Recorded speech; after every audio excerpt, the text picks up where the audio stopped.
Olá pessoal, mais uma aula sobre segurança e saúde no trabalho florestal. Aqui é o professor Arthur e hoje nós vamos falar sobre inspeções de segurança, riscos ambientais e mapas de risco. A primeira coisa que precisamos entender é o que são as inspeções de segurança, tá? Basicamente são vistorias, observações que se fazem nas áreas de trabalho para descobrir situações de risco e situações de integridade física do trabalhador, para ver se o trabalhador está trabalhando em condições salutares e que preservam a sua integridade física. Essas inspeções de segurança são de responsabilidade da CIPA e o que eles verificam? O que a comissão verifica? Se os métodos de trabalho são adequados ou inadequados, e eles podem fazer checklists, avaliam os riscos do ambiente de trabalho. A gente vai falar um pouquinho mais sobre esses riscos, né? Físicos, ambientais. Os riscos ambientais, de uma maneira geral, englobam vários tipos de riscos: físicos, químicos, biológicos, etc. A gente vai falar sobre isso. E a verificação da eficácia das medidas preventivas adotadas em funcionamento e necessidade de melhorias.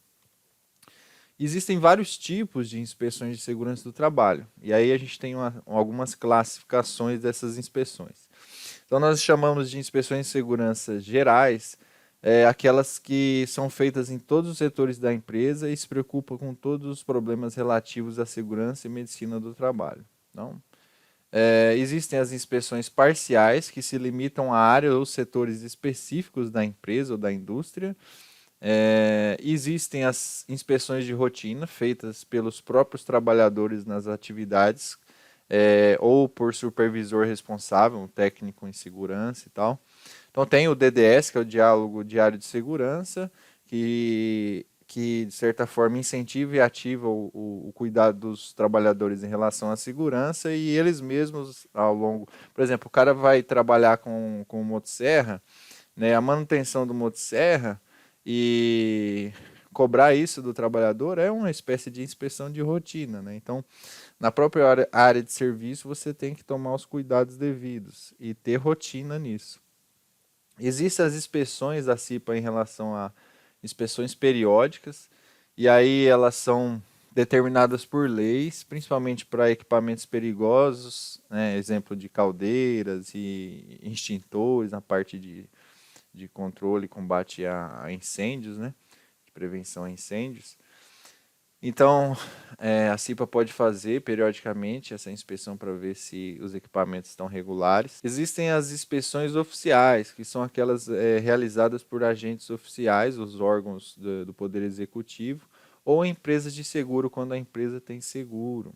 E existem as inspeções especiais, geralmente ligadas ao Programa de Prevenção de Riscos Ambientais, PPR-A, NR9, né? E o Programa de Controle Médico e Saúde Ocupacional. Quais são as etapas das inspeções de segurança? Né? A primeira etapa é observar. Né? A comissão vai entrar, vai observar, vai verificar ali como é que está o ambiente de trabalho, vai observar o lado humano, o lado de máquinas, equipamentos, materiais, ver os históricos de dados e a experiência do dia a dia, conversar com os colaboradores, né? Esclarecer os motivos da visita. Depois vem a parte de informação, que é comunicar. Quando você vai fazer a verificação, se perceber irregularidade, vai fazer a comunicação aos responsáveis, vai discutir melhorias do ambiente, do layout do ambiente, ou de atitudes e medidas, vai registrar, fazer os relatórios de inspeção e fazer as recomendações por escrito também.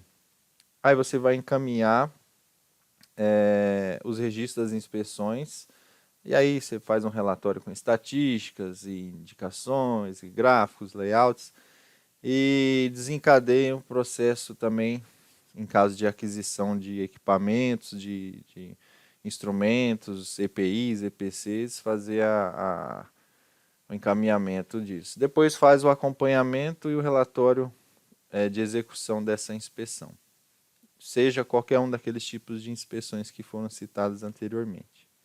Aqui é um exemplo de checklist, né, de uma inspeção de rotina. Então ali os dados gerais, nome da empresa, data da inspeção, local da inspeção, tipo da inspeção, então ali rotina, periódico especial, quem que é o responsável técnico ou a comissão, a assinatura e as orientações ali. Aqui vale ressaltar que a Fundacentro, que é a Fundação Jorge Duprá Figueiredo de Segurança e Medicina do Trabalho, ela é uma instituição voltada para pesquisa nessa área de condições de ambiente de trabalho e tem uma rede de laboratórios que trabalha com essa temática de higiene e saúde no trabalho, né? E tem uma revista especializada, tem discussões e técnicas voltadas para a questão da saúde. E ela é vinculada ao Ministério do Trabalho, né? Então é mais, vamos dizer, um braço mais informativo, mais técnico do Ministério do Trabalho. Aqui é a Revista Brasileira de Saúde Ocupacional, e para os vários setores ali, ó, a classificação dela, né, da CAPES, conceito Qualis dela.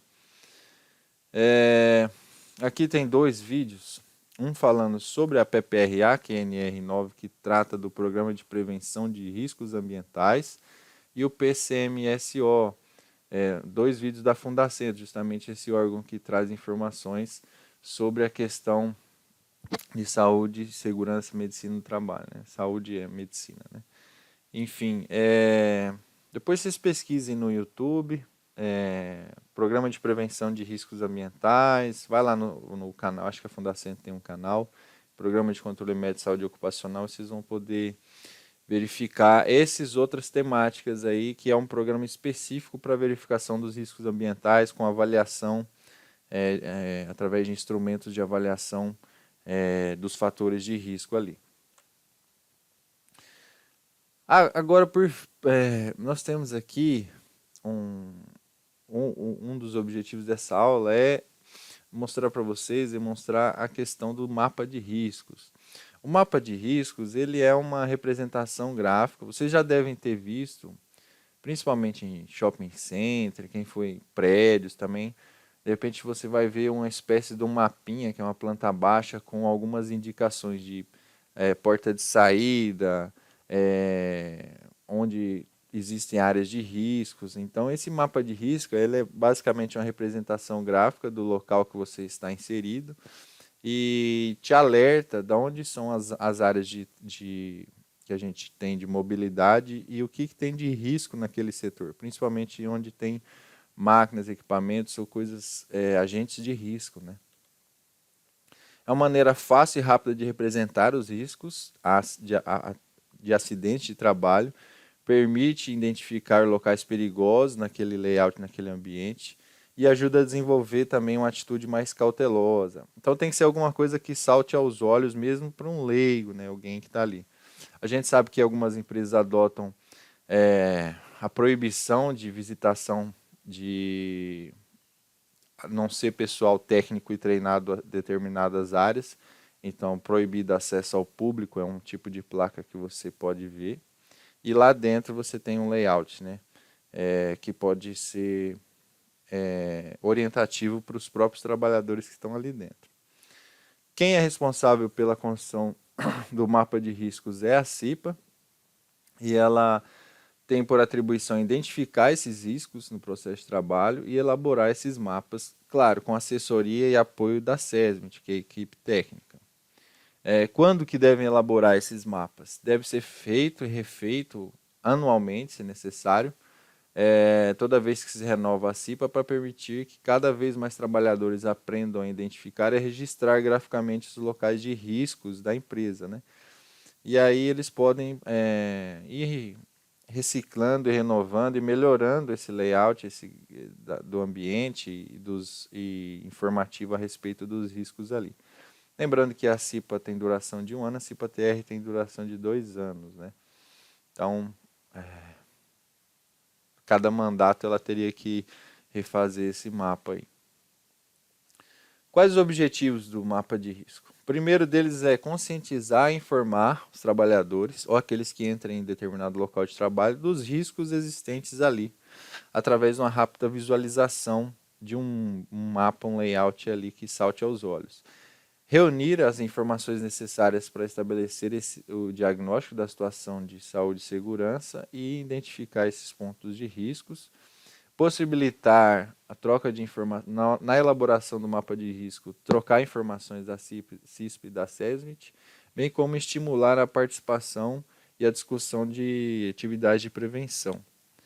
Facilitar a discussão e escolha das prioridades a serem trabalhadas pela CIPA, pelo SESMIT, pela empresa e desenvolver um plano de trabalho com medidas necessárias para saneamento daquele ambiente.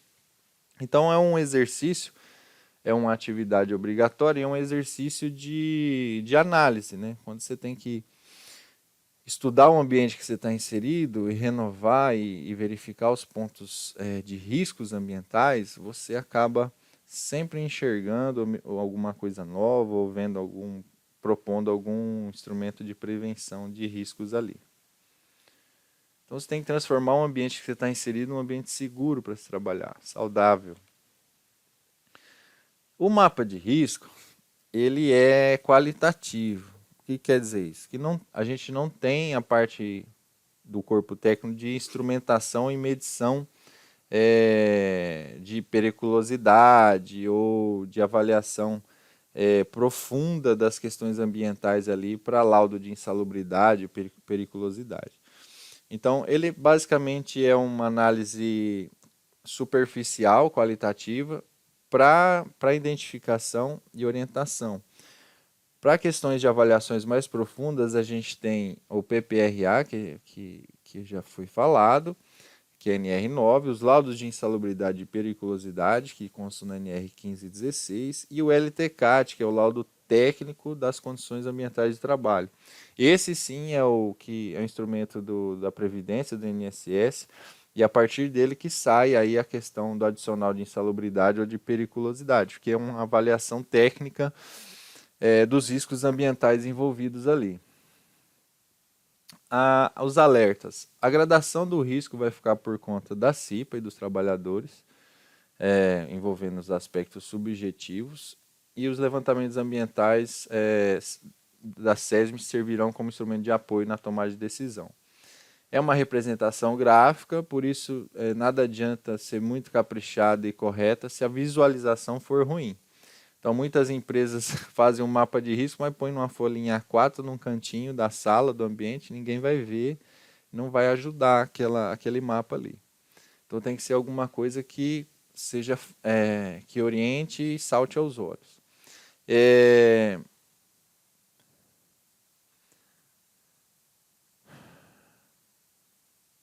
E outra coisa é a questão de identificar riscos num ambiente e só marcar lá, colocar no mapa e não propor melhorias, né, de layout, de segurança, de adequar os equipamentos. Então não adianta identificar o risco, também tem que propor melhorias.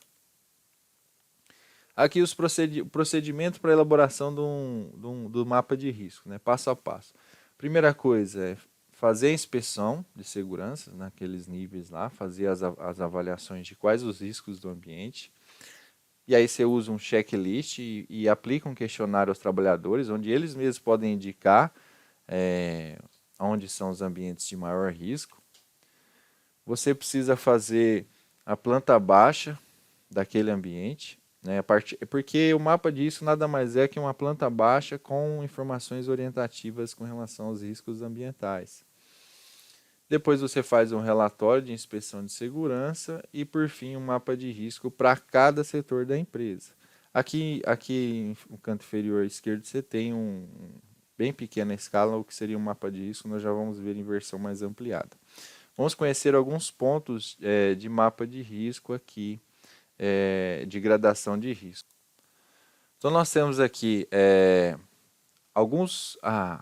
uma tabelinha orientativa, né, uma legenda que vai nos mapas de risco que tem duas coisas interessantes aqui. Primeiro é o seguinte, Esse círculo pequeno, médio e grande representa a gradação de risco. Então você tem, quando o risco é muito grande, um círculo maior, quando o risco é pequeno, um círculo menor. Então, 3 níveis de risco ali. E aí, dentro desse círculo, você tem os tipos de riscos ambientais. E aí, quais os riscos ambientais? Você tem risco físico, químico, biológico, ergonômico e mecânico acidental, né? Quando tem alguma coisa mecânica ali, uma máquina que pode causar um risco. E aí, se tem um círculozinho aí com incidência e grau de risco, ó, você tem risco físico, ergonômico e mecânico nesse ambiente, eles são proporcionalmente iguais, né? A área do círculozinho eles são riscos que ocorrem ali naquele local. E o círculo é grande, significa que é um risco elevado. Outra coisa que você pode trabalhar ali, ó, inserir figura, autoforma, círculo ou semicírculo, centralizar uma caixa de texto para identificar o número de trabalhadores expostos ao risco. Então, esse númerozinho que pode vir no meio do círculo, significa também quantas pessoas estão ali submetidas a esse tipo de risco. Então, aqui, ó, diversos tipos de risco comum, né? Lembrando que a coloração indicam aqui o mesmo grau de riscos, as cores estão na mesma proporção, e aqui uma proporção maior para o risco amarelo, que é o risco ergonômico. Então, tem maior risco ergonômico e um menor risco físico, né? E aí segue para cada tipo de risco. Então, quais são os riscos ambientais, né? A gente tem os riscos físicos, entre eles ruído, vibrações, radiação, frio, calor, pressão, umidade, temperaturas extremas. Quais são os riscos químicos? E aí o risco físico é retratado em verde. Quais os riscos químicos em vermelho? Poeira, fumo, névoa, neblina, gases, vapores, substâncias químicas. Riscos biológicos, vírus, bactérias, protozoários, fungos, parasitas, bacilos, animais peçonhentos. Campo, a gente tem esse risco. Grupo amarelo, riscos ergonômicos, né? Enfim, todos os riscos de postura, né? Trabalho intenso físico, enfim, jornada de trabalho extensas em condições repetitivas, né? Risco azul, risco de acidente ou risco mecânico, físico, né? O layout inadequado de máquinas, exposição de peças ou não atendimento às normas de segurança, enfim. E aí segue, né? A gente tem também aqui uma maneira de outra tabelinha com vários riscos, se vocês quiserem pausar o vídeo e ver aqui as diferentes formas de risco, né? E aqui um exemplo. As setas para espaços amplos e direcionamento dos riscos, né? Então, você pode dar, por exemplo, você tem um corredor aqui, você tem a direção de caminhamento e aí o risco físico aqui nessa parte. Aqui dentro, o risco biológico, dentro dos lavabos, do banheiro, né? Ou se não higienizados. Aqui no ambiente maior você tem ali risco de acidente, risco ergonômico, risco físico, né? Então, veja que a planta baixa é um pontapé inicial, né? Identificar o layout do ambiente ali, saber onde que estão localizados os diferentes tipos de risco. Aqui o mesmo exemplo, uma planta baixa, aqui com a sinalização da saída de emergência e dentro dos círculos o número de pessoas submetido àquele risco, né? Aqui uma assinatura da empresa com relação a que elaborou, né, esse mapa. E aí a gradação, pequeno risco, médio risco, grande risco. Então perceba que o círculo pode ter tamanhos diferentes, cores diferentes, tá? Aqui tem também, de novo, aqui já está bem mais visível, né? Então você tem um mapa de risco bem elaboradinho, bem elaborado com as indicações de cores e gradação de risco. Aqui ainda vem uma advertência escrita, os EPIs e EPCs necessários, né? Enfim. Aqui é um exemplo de um salão de beleza, né? Mesmo um salão de beleza contém riscos ali. Aqui um exemplo de mapa de risco, né? Com uma área mais extensa, né? Com a área de movimentação, os tipos de risco ali.